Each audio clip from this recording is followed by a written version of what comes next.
2024 లేదా 25లో డిగ్రీ లేదా బీటెక్ చదివారా? సాఫ్ట్‌వేర్ జాబ్ కోసం ఎదురు చూస్తున్నారా? అయితే కోడ్ జ్ఞాన్ 100 డేస్ కోర్సులో చేరండి. జాబ్ సాధించండి.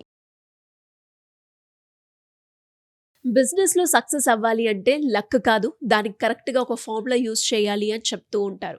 సో, మరి ఆ ఫార్ములా ఏంటో మీరు కూడా తెలుసుకొని, మీరు చేస్తున్న బిజినెస్‌లో సక్సెస్ అవ్వాలి అంటే ఖచ్చితంగా ఈ వీడియోని మిస్ కాకుండా చూడండి. దీని గురించి మనకి క్లియర్‌గా ఎక్స్‌ప్లనేషన్ ఇవ్వడానికి మనతో పాటు ఉన్నారు లాభిశెట్టి మహేష్ గారు, మనీ కోచ్. వారిని అడిగి తెలుసుకునే ప్రయత్నం చేద్దాం. నమస్కారం అండి మహేష్ గారు. నమస్తే అండి. ఇప్పుడు ప్రెజెంట్ యూత్ నుంచి ఓల్డ్ సీనియర్ సిటిజన్స్ వరకు వ్యాపారంలోకి వెళ్ళాలి అన్న ఆలోచనతోటి ఉన్నారు అని చెప్పొచ్చు. బట్ అందులో సక్సెస్ రేట్ అంటే చాలా తక్కువ పర్సెంటేజే ఉంది. అండ్ ఎస్పెషల్లీ కొన్ని కమ్యూనిటీస్లో మనం మాట్లాడుకుంటే, ఎస్పెషల్లీ వైశ్యాస్ కమ్యూనిటీలో, ఇంకా వైశ్యాస్ అనగానే మనకి ఫస్ట్గా గుర్తొచ్చేది బిజినెస్ చేసేవాళ్ళు, బిజినెస్ చేస్తారు అని, వాళ్ళ బెడ్లోనే ఉంటుంది అని కూడా అంటూ ఉంటారు. అండ్ నిజానికి కూడా మనం చూస్తే బిజినెస్ చేసి సక్సెస్ అయిన వాళ్ళ రేట్ అనేది, వాళ్ళ పర్సెంటేజ్ చాలా ఎక్కువగా ఉంటుంది. ఇంతకీ వాళ్ళు యూజ్ చేసిన ఫార్ములా ఏంటి? దాన్ని వాళ్ళు అంత డిసిప్లిన్‌గా, కన్సిస్టెన్సీగా ముందుకు నడిపించి సక్సెస్ రేట్ పొందడానికి రీజన్స్ ఏంటంటారు? చాలా చక్కని క్వశ్చన్ అండి. నేను కూడా వైశ్య ఫ్యామిలీ నుండే వచ్చాను. గ్రేట్. మాది కూడా business family. As a money కోచ్గా నేను బిజినెస్ సక్సెస్ అవ్వడానికి నేను మా ఫాదర్ నుండి నేర్చుకున్నటువంటి బిజినెస్ సీక్రెట్స్తో పాటు ఒక 5 ఫార్ములాస్ మీకు ఇస్తాను. నంబర్ 1 ఫార్ములా, బిజినెస్ని, పర్సనల్ ఫైనాన్స్ని రెండింటిని కలపకూడదు. ఎప్పుడైతే మనము segregate business money, personal money సపరేట్గా మేనేజ్ చేస్తూ దానిని ఎప్పుడైతే కరెక్ట్ వేలో ట్రాక్ చేయగలుగుతామో అప్పుడు మనకు కరెక్ట్ రిజల్ట్ రావడం జరుగుతుంది. కాబట్టి ఇప్పుడున్నటువంటి పరిస్థితిలో చూస్తున్నట్లయితే బిజినెస్ అనగానే వాళ్ళందరూ ఏమని ఆలోచిస్తుంటారంటే ఆ బిజినెస్ మనీని కూడా పర్సనల్గా వాడుకుంటూ ఉంటారు, ఆ పర్సనల్ యొక్క అవసరాలు తీర్చుకోవడానికి వాడుకుంటారు. కానీ దానికి సపరేట్గా ఒక ఎంట్రీ అనేది కానీ, ఒక ట్రాకింగ్ అనేది కానీ ఉండదు. కాబట్టి ఫస్ట్ థింగ్ మనము పాటించాల్సినటువంటి నియమము, పర్సనల్ మనీ, బిజినెస్ మనీని సపరేట్గా ఉంచాలి.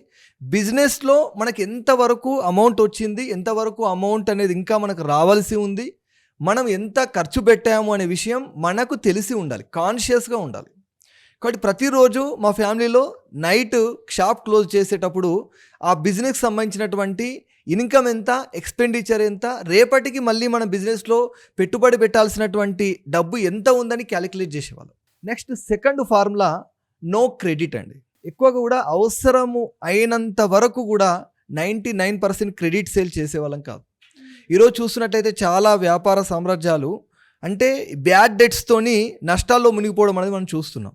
వ్యాపారానికి ఇది చాలా పదునైనటువంటి అంశం. క్రెడిట్ ఇస్తేనే మన బిజినెస్ నడుస్తుంది. దాన్ని బ్యాలెన్స్డ్గా ఐడెంటిఫైడ్ కస్టమర్స్కి మనం క్రెడిట్ ఇచ్చేలా చూసుకుంటే బిజినెస్ అది పక్కాగా రన్ అవుతుందండి. చాలామంది తొందరగా నష్టపోవడానికి గల కారణం ఏంటి అంటే ఇదే. అంటే వ్యక్తులను చూసి వాళ్ళ యొక్క క్రెడిబిలిటీ అనేది చెక్ చేయకుండా క్రెడిట్ సేల్స్ ఎక్కువగా చేసుకొని నష్టాల్లోకి వెళ్ళిపోయినటువంటి ఆ బిజినెస్ ఆర్గనైజేషన్స్ చాలా ఉన్నాయి.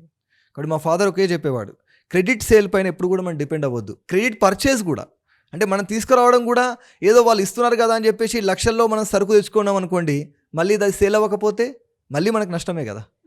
కాబట్టి there is no credit sale, credit purchase. ఇది మా ఫాదర్ నేర్పించినటువంటి secrets. Next third formula, business ఎక్కువగా పెద్ద ఎత్తున చేయడం కాదు. చిన్న బిజినెస్ అయినా సరే మల్టిపుల్ సోర్సెస్ ఆఫ్ ఇన్కమ్ ఉండాలని చెప్పేవాడు. ఎగ్జాంపుల్ ఏంటంటే, మనం బిజినెస్ చేస్తున్నాము, ఈ బిజినెస్కి అనుసంధానమైనటువంటి ఇంకా 2-3 వ్యాపారాలని కలపడం. For example kirana shop run చేస్తున్నాం అనుకోండి, దాంతోపాటు పాలు కూరగాయలు అమ్మడం, దాంతోపాటు ఒక చిన్న గిర్నీ రన్ చేయడం, దాంతోపాటు మనం క్యాష్ పేమెంట్స్ ఇచ్చేటువంటి ఎలక్ట్రానిక్ మెథడ్స్ ఉంటాయి, అవునా కదండి. మనం క్యాష్ ఇస్తున్నట్లయితే దానిపైన మనం కమిషన్ తీసుకొని ఇస్తూ ఉంటాం. ఇట్లా మన బిజినెస్ సరౌండింగ్లో ఉన్నటువంటి అనేక రకాల విభాగాలను కలుపుకొని బిజినెస్ చేయడం. మా తాతగారు బిజినెస్ చేసేటప్పుడు వ్యవసాయం కూడా చేసేవారు. అంటే ఒక ఆవు ఉండేది, చిన్న తోట ఉండేది ఆ సమయంలో. కాబట్టి ఇప్పుడున్నటువంటి పరిస్థితుల్లో ఇట్లా బిజినెస్కి సంబంధం ఉన్నటువంటి అనేక రకాల బిజినెస్ చేయడం. కాబట్టి మల్టిపుల్ ఇన్కమ్ సోర్స్ అనేది పెంచుకోవాలి, ఒక ఇన్కమ్ పైన డిపెండ్ అవ్వకూడదు. ఎప్పుడైతే మనకు అదనపు వనరులు ఉంటాయో, ఏదైనా ఒక ఉపద్రవం ఏర్పడినప్పుడు, ఏదైనా ఒక ఆదాయం మనకు ఆగిపోయినప్పుడు డిఫరెంట్ స్ట్రీమ్స్ నుండి మనకి ఇన్కమ్ వచ్చేలా ఉంటుంది. కాబట్టి మనం చూస్తుంటే చిన్న చిన్న వ్యాపారాలే ఉంటాయి, కానీ చాలా వ్యాపారాలు ఉంటాయి.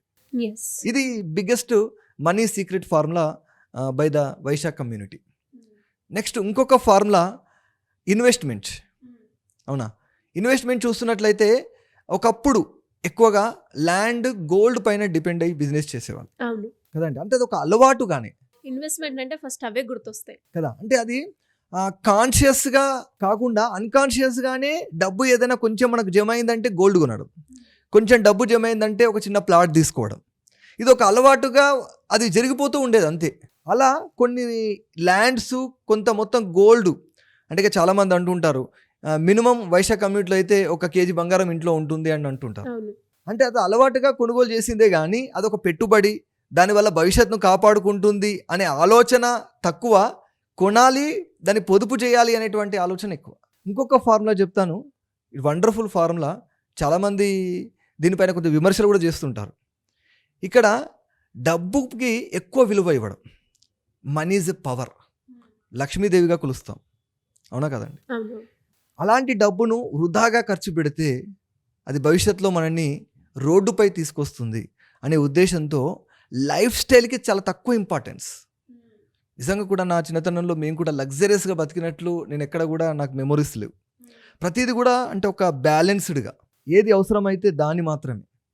అంటే లైఫ్ స్టైల్ అనేది ఇతరులను ఇంప్రెస్ చేయడానికి కాకుండా మన అవసరాలకు అనుగుణంగానే మన లైఫ్ స్టైల్ అనేది మేనేజ్ చేయడం అనేది అందరిలో బ్లడ్లో ఉన్నటువంటి విషయం.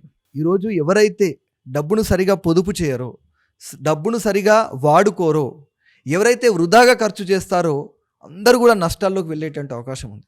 కాబట్టి ఆ డబ్బును మన అవసరాలకు అనుగుణంగా వాడుకుంటూ లైఫ్ స్టైల్ని కంట్రోల్ చేసుకుంటూ అప్పుల జోలికి అసలే వెళ్ళకుండా సాధారణమైనటువంటి జీవనమైనా సరే కానీ డబ్బును సరిగా వాడుకుంటేనే అది మనల్ని వాడుకుంటుంది.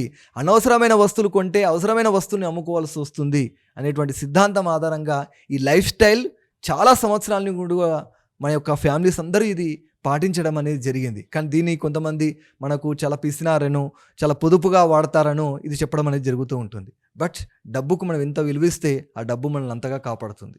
ఇది ఈ 5 ఫార్ములాస్ అనేది మనం పాటించినట్లయితే ఖచ్చితంగా ఎలాంటి బిజినెస్ అయినా సరే సక్సెస్ఫుల్గా ముందుకెళ్ళడానికి అవకాశం ఉంటుంది. అది ఏ బిజినెస్ అయినా ఈ ఫార్ములాస్ అన్ని కామనేనా అండి? ఏ బిజినెస్ అయినా ఇది కామన్ అండి. ఎందుకంటే ఫస్ట్ బిజినెస్ అనేది డిఫరెంట్ టైప్స్లో ఉంటుంది కావచ్చు, కానీ దాని యొక్క మెయిన్ పిల్లర్ మాత్రం మనీ, దాని యొక్క మేనేజింగ్. First thing. ఇంకొకటి, ఏ బిజినెస్ అయినా సక్సెస్ కావాలి అంటే ప్రొప్రైటర్ అనేవాడు ఆ క్యాష్ కౌంటర్ దగ్గర కూర్చోవాలి.